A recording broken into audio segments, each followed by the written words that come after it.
Bapak Budiono untuk menyalakan lilin yang kedua.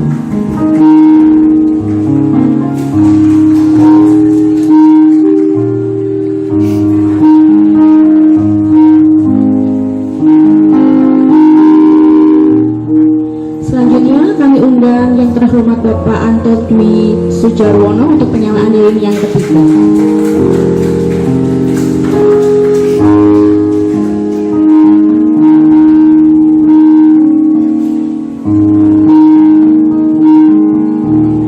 Selanjutnya perwakilan dari Adi Yuswo, kami panggil Ibu Andreas untuk maju ke depan menyalakan lilin yang keempat.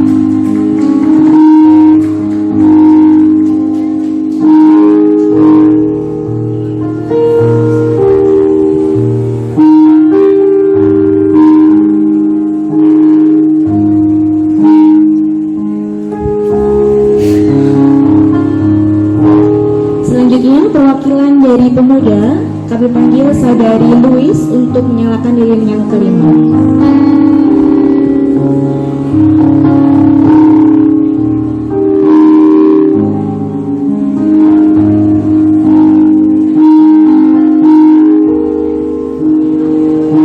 Kami undang juga anak kami Erza untuk menyalakan lilin yang ke-6.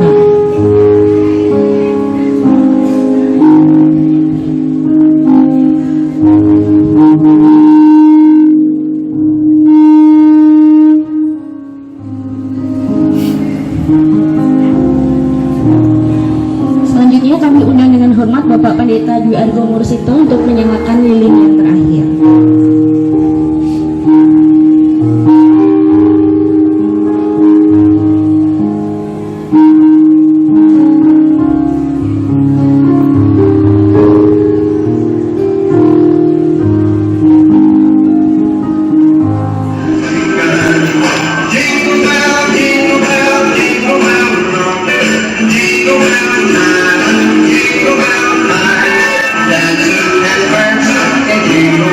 Where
Mana suaranya? Masih semangat? Saya itu takutnya kalau sambutan sudah pada jenuh gitu ya. Sambutan tapi habis sambutan, ini sambutan lagi. Mudah-mudahan tidak ya Bapak Ibu. Oke, baik, ada koreksi, nama saya bukan Sujono. Kalau Sujono itu daerah ini Pak. Sekarang itu ada daerah namanya Sujono. Baik, perkenalan, nama saya Anto Dwi Sujarwono. Saya hormati Bapak Ibu Majelis GKJ Pekalongan yang hadir pada saat ini. Selamat pagi.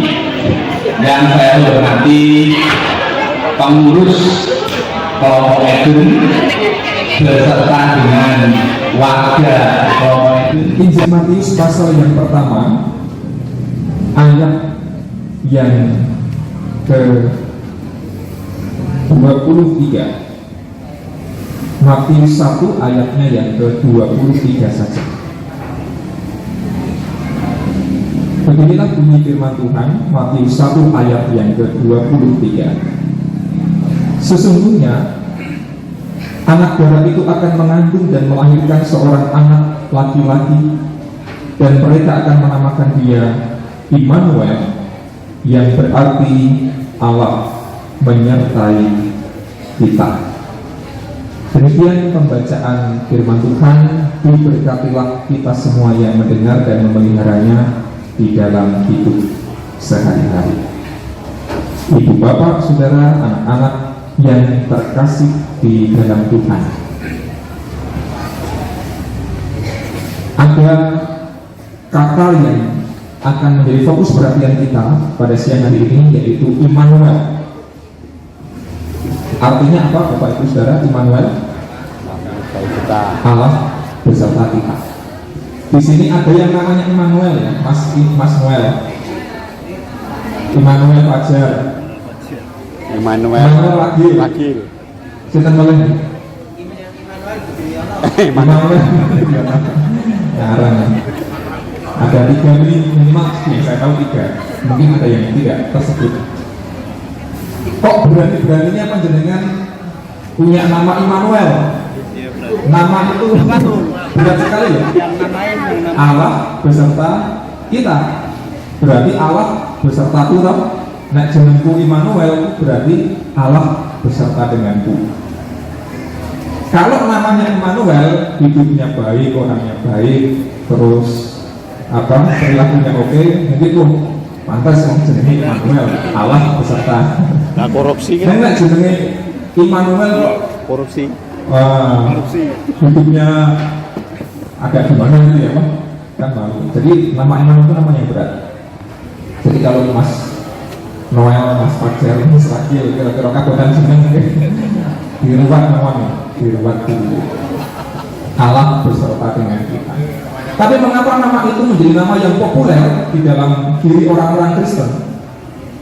Meskipun tidak ada yang berani di Indonesia, paling tidak setahu saya, memilih nama Yesus untuk menamai anak laki-lakinya. Padahal kan di ayat tadi melahirkan seorang anak laki-laki dan mereka akan menamakan dia Immanuel. Kalau yang namanya Immanuel banyak, tapi kalau yang namanya Yesus di Indonesia jarang. Immanuel saja sudah berat, apalagi kalau namanya Yesus, lah itu tambah abot mulai kok kenali ya. Jadi daripada tak jenengi Yesus boleh anak yang kurang ajar namanya itu terus sing aman-aman wae. Nama adalah doa.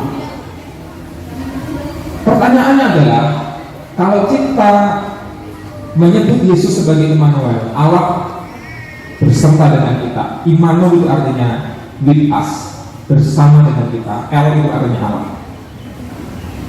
Apakah betul kita bisa merasakan kehadiran Allah yang beserta dengan kita itu di dalam hidup sehari-hari? Bukankah kadang-kadang kita tidak bisa merasakan hadirat Tuhan di dalam hidup kita, termasuk dalam keluarga? Kalau tema kita hari ini adalah keluarga, saya nggak tahu kenapa PGI dan KBI kok mencanangkan temanya itu Allah hadir untuk menyelamatkan keluarga. Kok hanya keluarga.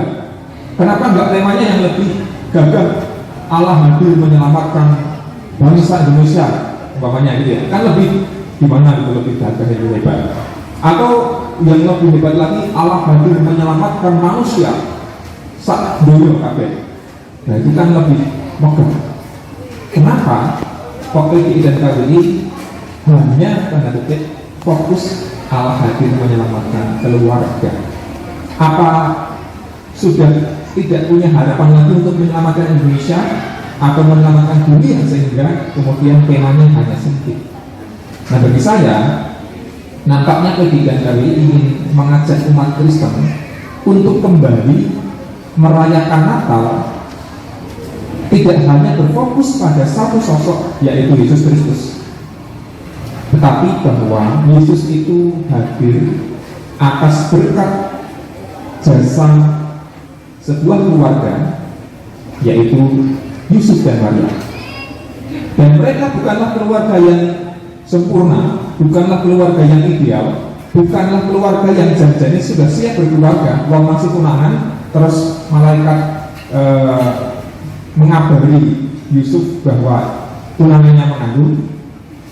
Yusuf kemudian buru-buru mengambil Maria sebagai istri. Mereka belum benar-benar siap untuk berkeluarga sebenarnya. Nah, keluarga kecil itulah yang nampaknya ingin menjadi inspirasi bagi orang-orang Kristen di Indonesia supaya kembali merayakan Natal tidak hanya sosok pribadi Yesus, tetapi ingatlah keluarga Yusuf dan Maria. Kalau dalam tradisi gereja pertama Katolik itu, keluarga Maria Yesus disebut dengan keluarga kudus, Holy Family, keluarga kudus. Nah, makanya kalau ada orang Katolik menikah itu suami istri kemudian setelah diberkati lalu diajak untuk menuju ke patung keluarga kudus Maria Yesus dan sedang memanggil Yesus biasanya, lalu mereka berdoa di depan sosok Yesus Maria Yesus. Mereka berdoa di hadapan keluarga kudus supaya hidup keluarga mereka yang baru dimulai itu meneladani keluarga kudus itu, Yusuf dan Maria terkhusus. Nah, meskipun bisa jadi bahwa keluarga-keluarga Kristen pun tidak pernah kebal dari masalah, dan kalau kita baca sambutan PGI dan KBI nampaknya ada alasan-alasan yang masuk akal mengapa tema itu dipilih. Karena banyak sekali masalah di negara Indonesia, banyak sekali masalah di dunia ini ternyata berasal, dipicu atau berangkat dari permasalahan keluarga. Krisis cinta kasih tidak diawali di masyarakat, di dunia dan sebagainya, tetapi krisis cinta kasih pertama-tama kita rasakan, kita hadapi di tengah keluarga. Kekerasan kadang-kadang tidak dialami, pelakunya adalah orang yang jauh. Kekerasan seringkali pelakunya adalah anggota keluarga sendiri. Konflik juga begitu.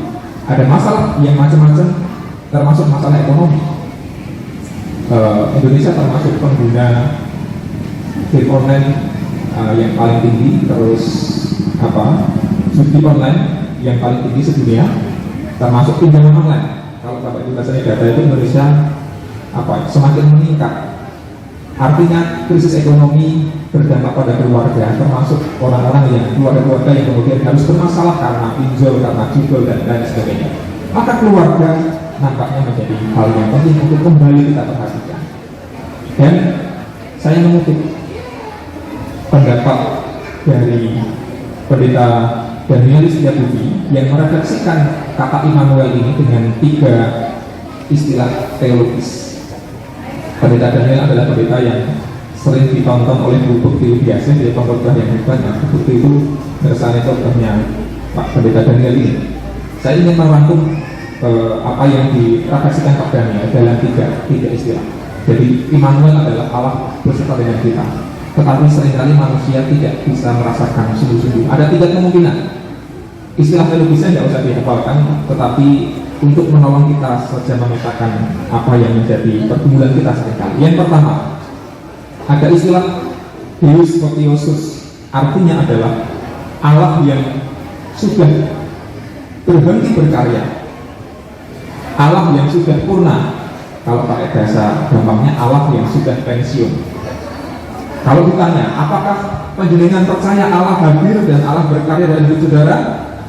Kalau setuju dengan pendapat ini, Deus Otiosus akan mengatakan, oh ya, saya percaya Tuhan itu berkarya, tapi dulu, neng biyen, kayak zaman Alkitab, kayak zaman Yesus, kayak zaman para Rasul, Allah berkarya.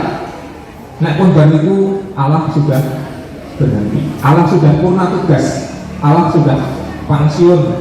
Gusti Allah tidak menyertai umatnya lagi, wis tampung. Memang di Alkitab ada mukjizat macam-macam. Allah bisa menghidupkan orang yang mati, menyembuhkan yang sakit, memulihkan orang yang berduka dan sebagainya. Sekarang mana buktinya? Aku sakit, orang mati-mati gitu ya, keluargaku bermasalah, nggak segera pulih, ekonomiku hancur, tidak segera pulih. Mana mukjizat Allah yang dulu diceritakan di Alkitab? Oh, berarti pekerjaan Allah itu dulu kok, zaman perjanjian lama, perjanjian baru, mukjizatnya banyak. Habis itu Gusti Allah pensiun, Gusti Allah purna tugas, emeritus. Nah, emeritus saya sakit khotbah dan sebagainya. Jadi oke, Tuhan Allah sudah emeritus, sudah tidak berkarya. Kadang-kadang ada penghayatan iman yang demikian. Memang kisah Maria Yusuf ajaib, kisah nabi-nabi ajaib, tapi kok kisah hidupku, keluargaku kok tidak seajaib itu? Kalau Tuhan masih berkarya, mengapa tidak melakukan mukjizat yang sama? Jangan-jangan Tuhan Allah sudah pensiun, dulu berkarya, sekarang dia sudah tidak lagi berkarya. Ada yang pernah merasa begitu? Atau sekarang ada yang setuju Gusti Allah pensiun? Ada yang mau menggantikan Gusti Allah naik pensiun? Sinten sing badhe berkosi. Kita orang Kristen tentu tidak mengimani Deus Otiosus. PPADKJ merunut karya penyataan Allah dalam 3 fase: masa perjanjian lama, masa perjanjian baru, Yesus selesai, habis itu masa Roh Kudus sampai sekarang. Artinya kita percaya bahwa Allah masih berkarya, Allah belum pensiun, tapi dia berkarya dalam diri Roh Kudus. Itu yang pertama, Deus Otiosus, Allah yang sudah purna tugas. Yang kedua, ada juga istilah Deus Absconditus. Abscon itu artinya kabur atau melarikan diri atau bersembunyi. Jadi penghayatan ini mengatakan, apakah engkau percaya bahwa Allah itu berkarya dan hadir? Ya, saya percaya, tapi saya tidak bisa merasakan. Dadak bulei, dadak mencari, menemukan dengan susah payah. Kok aku tidak tahu di mana Allah berkarya? Aku percaya Allah berkarya hari ini di sini, tetapi mana karya Allah? Aku tidak tahu. Aku tidak bisa melihat, tidak bisa merasakan. Itu istilahnya Deus Absconditus. Allah berkarya dengan cara yang tersembunyi. Kita harus berupaya keras untuk bisa menemukan dan merasakan. Kadang-kadang ini terjadi. Saya yakin ada yang pernah mengalami hal ini, termasuk saya pernah mengalami fase-fase seperti ini ketika dulu masih belajar dan imannya masih dijungkir balikan oleh teori-teori macam-macam. Katanya Allah berkarya, tapi mana kok aku nggak bisa merasakan? Atau Allah berkarya dalam diri orang lain, keluarga lain, tapi dalam diriku, keluargaku mana? Tidak ada, dan aku belum bisa merasakan. Nah, penglihatan ini kalau diekspresikan dalam lagu ya, kira-kira lagunya misalnya dia hanya sedang doa. Bila kau rasa gelisah di hatimu, berseru memanggil namanya, berdoa, dia akan segera menghampiri dirimu. Tapi belum berarti baru akan menghampiriku. Gusti Allah berkarya tapi belum bisa merasakan. Kita harus mencari, kita harus menunggu. Itu opsi yang kedua, dan saya yakin ada di antara kita termasuk keluarga yang merasakan hal ini. Barangkali keluarga-keluarga yang belum seberuntung kita, yang menjadi korban atau penyintas bencana alam pun, mereka juga bertanya, Tuhan di mana? Kenapa karyanya tidak bisa dirasakan? Yang ketiga, dan inilah yang menjadi jawaban atas tema Natal kita pada hari ini adalah istilah Deus Presens. Presens berarti hadir, presensi berarti daftar kehadiran, kalau absensi berarti daftar ketidakhadiran. Presens berarti Allah hadir, Allah berkarya, dan kita bisa merasakan karyanya, kita bisa merasakan kehadirannya dalam setiap pengalaman. Entah itu kemudian mujizat terjadi, masalahnya selesai, bahkan dalam proses yang sedang berjalan itu pun bisa disebut sebagai Deus Presens, Allah yang hadir, Allah yang berkarya, bukan Allah yang absen, bukan Allah yang pensiun, bukan Allah yang belit sembunyi, tetapi Allah yang sungguh-sungguh kehadirannya bisa dirasakan. Sekali lagi, entah itu di saat kita Gusti Allah makaryo, mujizat terjadi, masalahku selesai, sakitku sembuh, keluargaku kembali pulih, dan seterusnya. Itu kemungkinan pertama, puji Tuhan kalau kita mengalami dan menghayati. Yang kedua, Deus Presens tidak harus dihayati ketika sudah selesai masalah, tetapi ketika masih berlangsung dan kita merasakan penyataan Tuhan membuat kita kuat menjalani hidup ini. Kalau kita kembali ke keluarga, meskipun keluarga itu punya masalah dan belum selesai, tapi kita yakin Allah hadir dengan keluarga, Dia menolong kami sebagai keluarga untuk terus berpulih. Itu pun sudah Deus Presens. Maka Immanuel, Allah with us, Allah bersama dengan kita, paling cocok dengan rumusan teologis Deus Presens, Tuhan yang hadir. Tuhan yang hadir sekali lagi tidak harus berarti segala persoalan dan segala masalah rampung selesai tuntas, tetapi kehadiran Allah di dalam hidup kita dan keluarga kita juga mestinya kita rasakan di saat kita masih terus berjuang dan berproses untuk mengatasi berbagai macam pergumulan. Jangankan kok keluarga kita yang biasa-biasa saja, bahkan keluarga Yesus dan Maria, keluarga kudus, Holy Family pun butuh proses dan perjuangan yang tidak sederhana. Kalau kita pikir-pikir, Gusti Allah itu kan sangat merepotkan Yesus dan Maria. Mereka masih muda, belum siap menikah, tanda kutip terpaksa harus segera menikah demi kelahiran Yesus. Sudah menikah, bayi Yesus lahir dalam suasana sensus penduduk, betul ya. Mereka harus ke Bethlehem, lalu nggak dapat penginapan, terpaksa lagi harus terlahir di kandang domba di palungan. Sudah lahir dikabari Herodes marah, bayi-bayi akan dibunuh. Mengungsilah mereka ke Mesir. Mengungsinya kan zaman sekarang karena pakai pesawat, kereta. Dulu kan harus berjalan kaki yang jauh.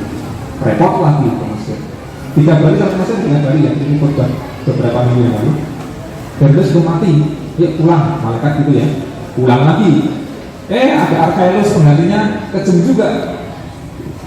Udah, pindah lagi ke Galilea, lagi fokus ke kampung Nazaret. Jadi Pak Tri, Mas Anto, Nazaret itu kampung. Nah, Galilea sih lumayan gitu ya. Kota kecil lah, kalau Nazaret itu kampung. Besok Nazaret. Punya perkawanan buka warga gitu ya. Jadi Yesus Maria sudah direpotkan dengan proses kehamilan, kelahiran, mengungsi kemana-kemana, repot sekali, dan mereka harus mendidik Yesus. Jadi keselamatan di tengah keluarga ternyata itu perjuangan yang tidak sedikit, termasuk perjuangan yang kita lihat dari Yesus dan Maria. Maka Bapak Ibu yang terkasih, pada akhirnya kita boleh bersyukur karena penghayatan Natal tahun ini mengajak kita untuk melihat kembali Yesus tidak hanya aku refleksikan doa waktu dewi, doa itu dewi, tapi piye keluargaku. Kalau keselamatanku sendiri barangkali gampang, kita cukup berdoa berefleksi terus ayo. Tapi keselamatan yang sejati adalah keselamatan yang mendorong kita untuk mau berjuang, seperti perjuangan yang dilakukan oleh Yesus dan Maria. Meskipun kita masih punya masalah, belum selesai, belum rampung, perjuangan masih panjang, tapi ingatlah Gusti Allah boten pensiun. Gusti Allah tidak akan pernah purna tugas nek guru purna tugas, pegawai purna tugas, pendeta nih, coba pensiun nih, bisa emeritus dan sebagainya. Tapi Gusti Allah tidak pernah. Tuhan juga tidak sembunyi, meskipun kadang kita susah mencari merasakannya. Tapi Dia adalah Deus Presens, Allah yang hadir tidak harus dengan tanda-tanda yang luar biasa, Dia hadir dalam tanda-tanda yang sederhana. Mari kita menjadi pribadi dan keluarga yang setia seperti keluarga kudus, yaitu Yusuf dan Maria. Selamat Natal Ibu Bapak, anak-anak, keluarga besar kelompok Eden di Kasih Pekalongan. Semoga kita semakin menghayati makna Immanuel, Allah beserta dengan kita, dan Dia sungguh-sungguh terus beserta dengan kita apapun yang terjadi. Ingatlah Deus Presens, Allah hadir, dan mari kita hayati, mari kita syukuri dalam kehidupan keluarga kita masing-masing. Tuhan memberkati. Amin. Mari kita mengambil waktu hening sejenak dan kita berdoa. Setelah firman Tuhan kita renungkan.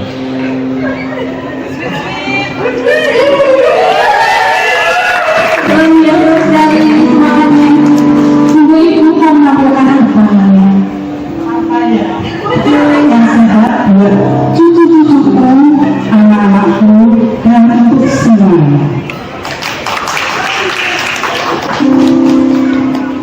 Salam Bapak Ibu,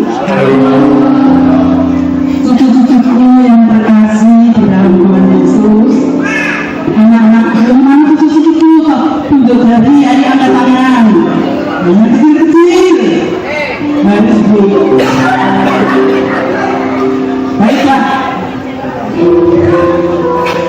salam saudara-saudaraku yang selalu dikasih Tuhan. Coba Anda berlandaskan firman Tuhan karya S-I-M-A-A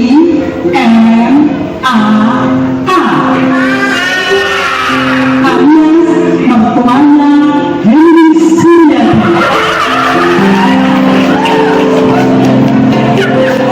Dari Pak Budi dan berhentilah ayahmu dan ibumu supaya lanjut umurmu di tanah yang diberikan Tuhan Allahmu kepadamu. Keluaran 20 ayat 12. Seorang ibu adalah jembatan untuk menuju kebahagiaan bagi anak-anaknya. Untuk itu, cintailah ibumu dengan sepenuh hati. Orang tua adalah salah satu anugerah yang Allah berikan pada manusia untuk memberikan cinta dan kasih sayang dan pengorbanan tanpa batas bagi anak-anak mereka. Betul? Ketika orang tua memasuki masa senja, saatnya bagi anak-anak untuk mengembalikan baktinya dan kasih sayang yang telah diterima dari orang tua mereka. Mengurus orang tua bukanlah hanya memberikan perawatan fisik, tetapi juga memberikan perhatian, pengharapan, dan penghangatan batin. Anak-anak, sadarlah bahwa setiap momen bersama orang tua adalah anugerah Tuhan yang tidak ternilai. Oleh sebab itu, saudaraku, marilah kita anggap mengurus orang tua di masa muda bukan sekedar kewajiban semata, melainkan ladang untuk menyenangkan hati Tuhan. Kita tidak pernah tersisa bagi orang tua kita di dunia ini? Berapa lama waktu yang tersisa bagi orang tua kita di dunia ini? Berapa lama waktu yang tersisa bagi orang tua kita di dunia ini?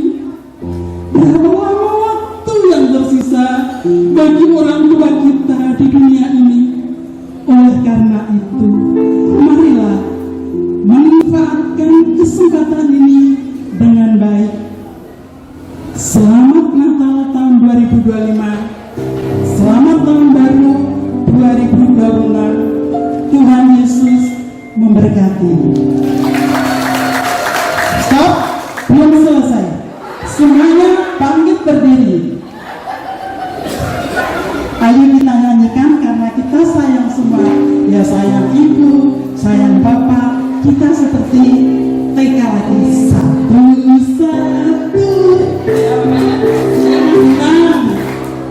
satu, dua, tiga. Satu, sayang ibu. Dua, juga sayang bapak. Tiga, sayang adik kakak. Satu, dua, tiga, sayang semuanya. Sekali lagi. Aku yang mendukung saya sebetulnya kan badannya di belakang ini tapi masih parah. Oleh karena itu mari kita akhiri perayaan Natal di ini dalam doa sekaligus kita akan menikmati hidangan makan siang. Mari kita kembali kami mengajak kehadiran